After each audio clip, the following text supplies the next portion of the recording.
प्यारे बच्चों, अस्सलाम वालेकुम।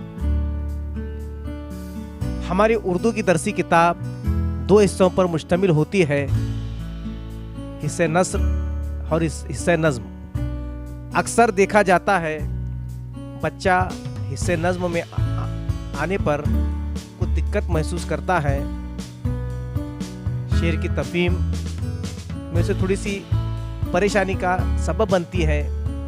मैं अक्सर सोचता हूँ ऐसा क्यों होता है, क्योंकि हम फ़न शायरी की बारीकियों से ना वाकिफ़ होना, ये उसकी एक अहम वजह है। तो आइए हम शुरू करते हैं आज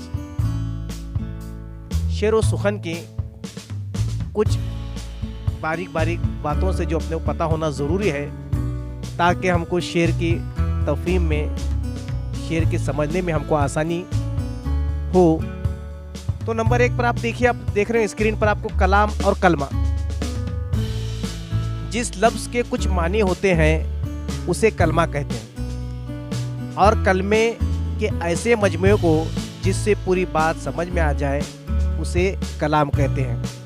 तो हम देखो शायर का भी सुनते हैं कि मजमूए कलाम है ना, तो उसकी पूरी बात यहाँ पर होती है। नंबर 2 यहाँ पर शेर भी हमें पर लुगत में लफ्ज़ शेर मज़दर है, जिसके मानी है जानना या किसी चीज़ से वाकिफ़ होना, लेकिन आम तौर पर शेर मफूल के माने में इस्तेमाल होता है, जिसके मानी होते हैं जानी हुई चीज़।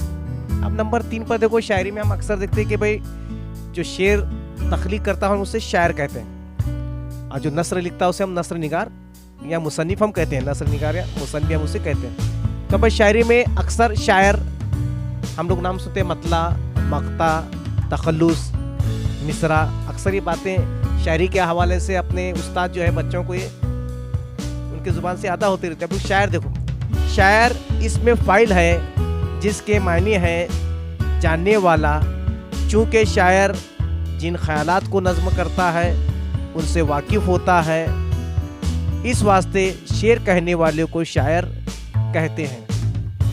चौथा, मिसरा। शेर के 2 हिस्से होते हैं, जिसे कहता है मिसरे उला और मिसरे सानी।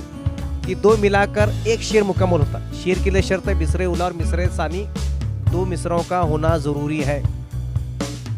उसे कहते हैं, हम एक हिस्से को मिसरा कहते हैं। किसी एक मिसरे को शेर नहीं कह सकते, एक मिसरे को हम शेर नहीं कह सकते, उसे मिसरा कहा जाता है। तो हम अगले वीडियो में हम देखेंगे काफिया, रदीफ, मतला, मक्ता, हुस्ने मतला।